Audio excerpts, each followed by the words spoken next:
حضرت حزقیل علیہ السلام کی قوم کا ایک بڑا ہی عبرتناک واقعہ ہے جس کو خدا نے قرآن مجید کی سورہ بقرہ میں بیان فرمایا ہے۔ حضرت حزقیل علیہ السلام حضرت موسیٰ علیہ السلام کے تیسرے خلیفہ ہیں جو نبوت کے عہدے پر سرفراز کیے گئے۔ حضرت حزقیل علیہ السلام کا لقب ابن العجوز یعنی بڑھیا کے بیٹے ہیں اور آپ ذوالکفل بھی کہلاتے ہیں۔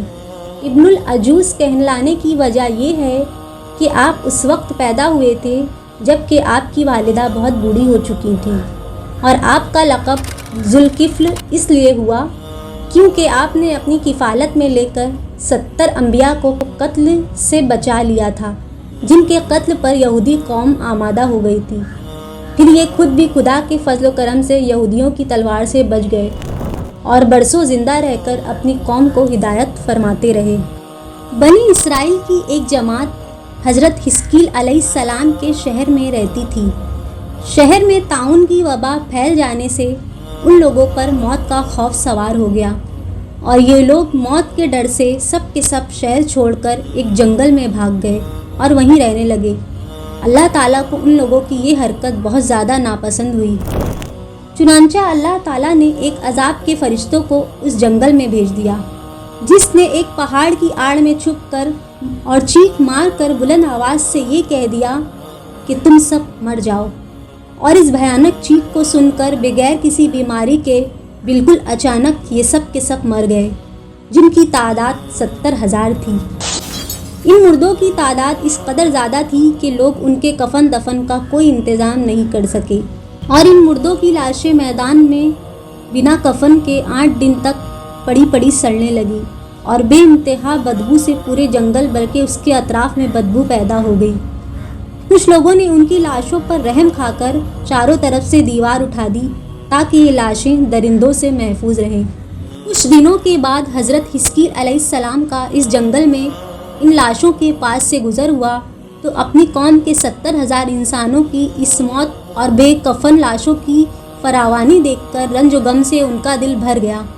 وہ آبدیدہ ہو گئے اور باری تعالیٰ کے دربار میں دکھ بھرے دل سے گڑ گڑا کر دعا مانگنے لگے کہ یا اللہ، یہ میری قوم کے افراد تھے جو اپنی نادانی سے یہ غلطی کر بیٹھے کہ موت کے ڈر سے شہر چھوڑ کر جنگل میں آ گئے۔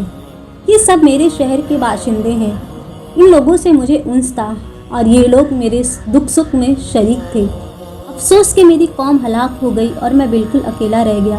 اے میرے رب، یہ وہ قوم تھی جو تیری حمد کرتی تھی اور تیری توحید کا اعلان کرتی تھی اور تیری کبریائی کا خطبہ پڑھتی تھی۔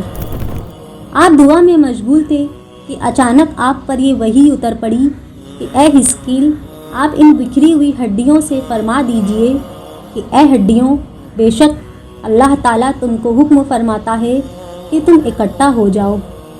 یہ سن کر بکھری ہوئی ہڈیوں میں حرکت پیدا ہوئی اور ہر آدمی کی ہڈیاں جمع ہو کر ہڈیوں کے ڈھانچے بن گئے۔ پھر یہ وحی آئی کہ اے حزقیل، آپ فرما دیجئے کہ اے ہڈیوں، تم کو اللہ کا یہ حکم ہے کہ تم گوشت پہن لو۔ یہ کلام سنتے ہی فوراً ہڈیوں کے ڈھانچوں پر گوشت چڑھ گئے۔ پھر تیسری بار یہ وحی نازل ہوئی، اے حزقیل، اب یہ کہہ دو کہ اے مردو، خدا کے حکم سے تم سب اٹھ کھڑے ہو جاؤ۔ چنانچہ آپ نے فرما دیا تو آپ کی زبان سے یہ جملہ نکلتے ہی 70,000 لاشیں کھڑی ہو گئیں۔ پھر یہ سب لوگ جنگل سے روانہ ہو کر اپنے شہر میں آ کر دوبارہ آباد ہو گئے اور اپنی عمروں کی مدت تک زندہ رہے۔ لیکن ان لوگوں پر اس موت کا اتنا نشان باقی رہ گیا کہ ان کی اولاد کے جسموں سے سڑی ہوئی لاش بدبو برابر آتی رہی، اور یہ لوگ جو کپڑا بھی پہنتے تھے وہ کفن کی صورت میں ہو جاتا تھا، اور قبر میں جس طرح کفن میلا ہو جاتا ہے ایسا ہی میلا پن ان کے کپڑوں پر نمودار ہو جاتا تھا۔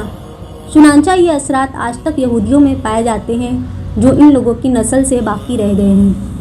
قرآن میں سورہ بقرہ میں اللہ تعالیٰ نے اس طرح اس واقعے کو بیان فرمایا ہے، اے محبوب، کیا تم نے نہ دیکھا تھا انہیں جو اپنے گھروں سے نکلے اور وہ ہزاروں تھے موت کے ڈر سے، تو اللہ نے ان سے فرمایا مر جاؤ، پھر انہیں زندہ فرما دیا۔ بے شک اللہ لوگوں پر فضل کرنے والا ہے، مگر اکثر لوگ ناشکرے ہیں۔ بنی اسرائیل کے اس واقعے سے ہمیں یہ ہدایت ملتی ہے کہ آدمی موت کے ڈر سے بھاگ کر اپنی جان نہیں بچا سکتا، لہٰذا موت سے بھاگنا بالکل ہی بیکار ہے۔